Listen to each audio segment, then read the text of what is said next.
Hi, I'm Jessica Chen, and this is the story of how my mother's cruelest words became the foundation of my success. They say the best revenge is living well.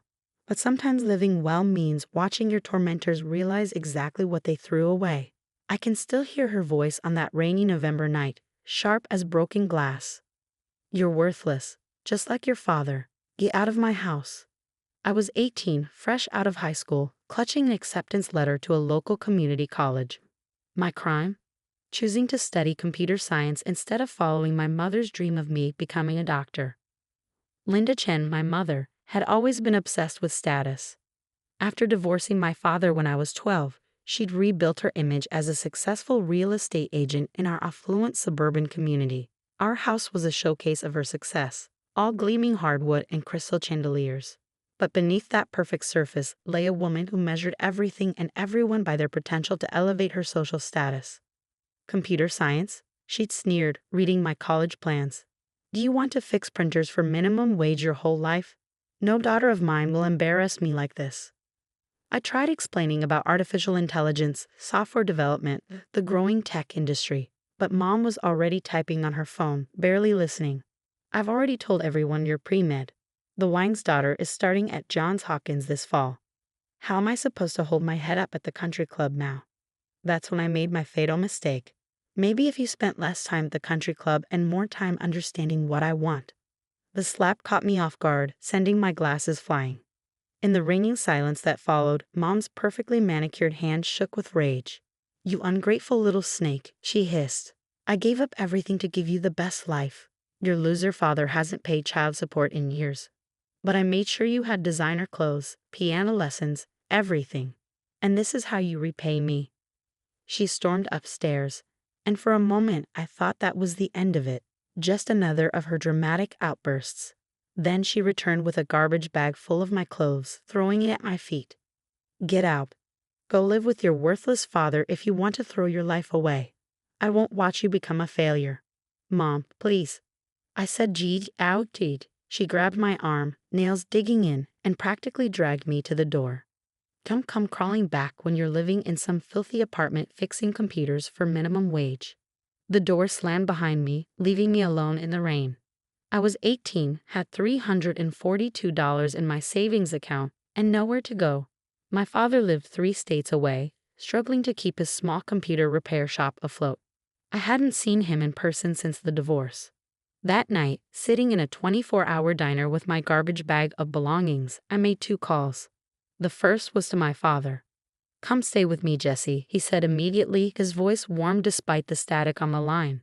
It's not much, but we'll figure something out. The second call was to decline my community college acceptance.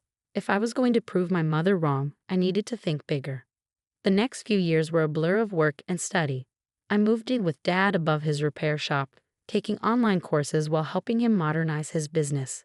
His shop, Chen's Computer Repair, became my crash course in both technology and business management.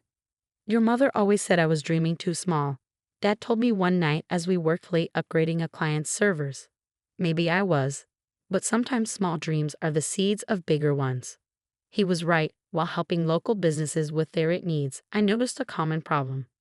Small companies needed enterprise-level cybersecurity but couldn't afford the expensive solutions big corporations used. That observation became the seed of everything that followed. I spent my nights coding, developing a simplified but robust security suite specifically for small businesses. Dad let me test early versions on his clients, their feedback helping me refine the software. When I wasn't coding or helping in the shop, I was teaching myself about business planning, marketing, and startup funding.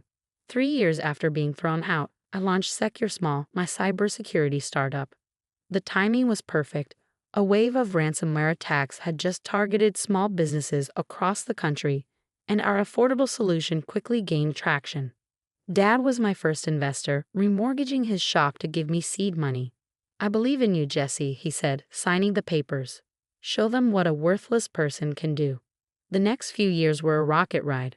Secure Small expanded from cybersecurity into other small business solutions. We opened offices in 3 cities. I hired the best developers I could find, many of them overlooked talents from non-traditional backgrounds. By my 28th birthday, Securus Mall was valued at $80 million, and I was being featured in technology magazines as a rising star in the industry. I never Googled my mother during those years, though I knew she still lived in the same house, still sold real estate to the same wealthy clients. Sometimes I imagined her at her country club, lying about her successful doctor-daughter living abroad. I wondered if anyone ever questioned why there were no pictures, no visits, no proof of this fictional successful child. Then came the day everything changed. I was in my corner office, reviewing acquisition offers from larger tech companies, when my assistant buzzed me. "Ms. Chen, there's a Linda Chen here to see you. She claims she's your mother." I felt the old familiar tightness in my chest, but this time it was different. This time, I was different. "Send her in," I said. The woman who walked through my door looked smaller than I remembered. Her designer suit was a few seasons old, her smile strained, but her voice still carried that familiar mix of authority and disdain. "Jessica, darling, I've been trying to reach you." I leaned back in my chair, letting the silence stretch uncomfortably. "Finally," I said. "Really? The last words you spoke to me were that I was worthless." "That was 10 years ago." She waved her hand dismissively. "Oh, sweetheart, you know I didn't mean that. I was just worried about your future. And look at you now, so successful. I always knew you had it in you." "Why are we here, Mom?" Her smile faltered slightly. "Well, as your mother, I thought it was time we reconnected. And actually, I'm between positions right now. The real estate market isn't what it used to be. I thought perhaps, given your company's success, you might have a place for me. Something in client relations, maybe? You know how good I am with people." I looked at the woman who had thrown me out with nothing, who had called me worthless, who had chosen her social status over her own daughter. And I smiled. "Actually, Mom, we do have an opening. Why don't you come back tomorrow morning? 8 a.m. sharp. We'll see exactly what you're worth to this company." She beamed, completely missing the edge in my voice. "Oh, wonderful. I knew you wouldn't let your mother down. The Wams will be so impressed when I tell them." "No announcements yet." I cut in smoothly. "Let's see how tomorrow goes first." After she left, I made several calls. Tomorrow would indeed show everyone exactly what people were worth, and it would be a lesson my mother would never forget. The next morning, I arrived at the office at 7 a.m. Everything had to be perfect for what I had planned. My mother arrived at 7:58, wearing her most expensive suit, her smile bright with anticipation. "Jessica, darling, I brought coffee for my successful daughter." She held up a cup from an expensive cafe, the kind she used to say I'd never be able to afford. "Follow me, Mom," I said, leading her not to my office but to the main conference room. Her smile faltered slightly when she saw it was full of people, our entire management team, several board members, and in the center, my father. "John, what are you doing here?" She nearly dropped her coffee. Dad just smiled, the same gentle smile he'd worn when he remortgaged his shop to fund my dreams. "Please, take a seat, Mom." I gestured to the only empty chair, positioned directly under the main screen. "You wanted to see what position you might be worth in this company. Let's discuss that." I moved to the front of the room, clicking to the first slide. It showed a garbage bag full of clothes on a rainy doorstep. 10 years ago, Linda Chen threw her 18-year-old daughter out of the house for choosing to study computer science instead of medicine. She called that daughter worthless. I clicked to the next slide, security footage from that night at the diner. That daughter had $342 to her name. Mom's face had gone pale. "Jessica, this is hardly appropriate for a business meeting." "Oh, but it is," I continued smoothly, "because Securus Mall's core values are built on recognizing worth in unexpected places. We hire talented developers who taught themselves coding in libraries because they couldn't afford college. We create solutions for small businesses that bigger companies deemed worthless. Everything we do is about seeing the value others miss." I clicked through more slides. Dad's shop, early versions of our software, our first tiny office. When we evaluate potential employees, we look at 3 things: their skills, their character, and their judgment of worth. So let's evaluate Linda Chen. I turned to face her directly. "Skills first. You were a successful real estate agent, specializing in luxury properties. But according to public records, you haven't closed a sale in 8 months. Your license is currently suspended pending investigation of misrepresented property values." Mom's face flushed red. That was a simple misunderstanding. Character next, I continued as if she hadn't spoken. You abandoned your ex-husband when his business struggled, then prevented him from seeing his daughter. You threw that daughter out for not conforming to your image of success. And now that you're facing financial difficulties, you've come to the daughter you called worthless, expecting a job. The room was dead silent. Even the usual traffic sounds from outside seemed muted. Finally, judgment of worth. 10 years ago, you looked at a bright, ambitious 18-year-old and saw nothing of value because she didn't fit your narrow definition of success. You looked at a hardworking small business owner and saw a loser. Your judgment of worth has consistently been not just poor, but actively harmful. I clicked to the final slide, a comparison of two numbers. This is interesting, Mom. The first number is the current value of your suspended real estate license and frozen assets, approximately $42,000. The second is Secure Small's latest valuation, $80 million. Quite a gap between your judgment of worth and reality. Mom stood up, her hands shaking. I get it, Jessica. You've made your point. You're successful, and I was wrong. I'm sorry. Now can we discuss my position here like adults? I smiled. Oh, we are discussing your position. In fact, I do have a job for you. Her eyes lit up with hope. We're launching a new initiative to provide a training in cybersecurity solutions to small computer repair shops. Dad's shop was our prototype location.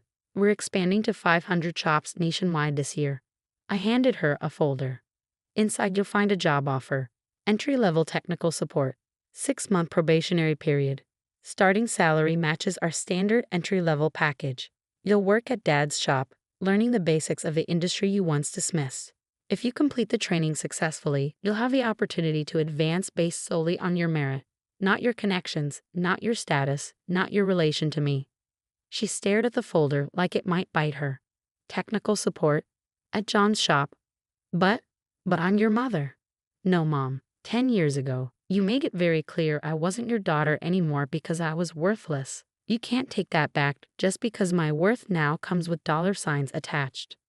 I turned to the room, meeting adjourned, everyone. Thank you for your time.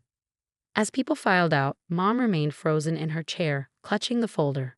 The choice is yours, I said quietly. You can take the job, learn the industry from the ground up, and maybe eventually understand what real worth looks like.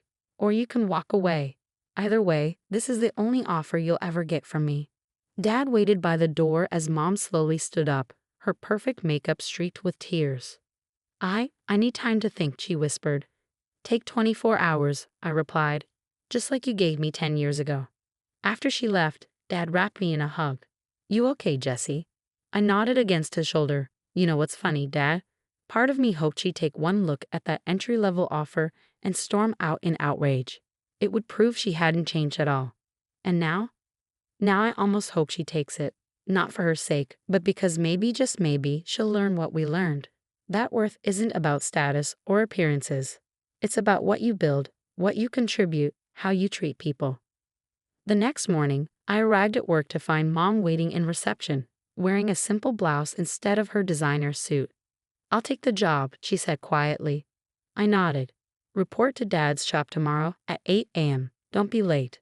As I watched her leave, I thought about worth. How we measure it, how we create it, how we recognize it in others. My mother had thrown away a daughter in search of status.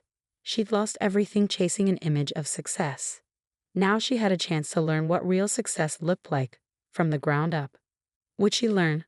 Only time would tell. But I had already learned the most valuable lesson. Sometimes being called worthless is just the beginning of proving your true worth. Today, Secure Small continues to grow. We've helped thousands of small businesses protect themselves in the digital age. Mom, she's still working at Dad's shop, slowly learning the industry she once dismissed.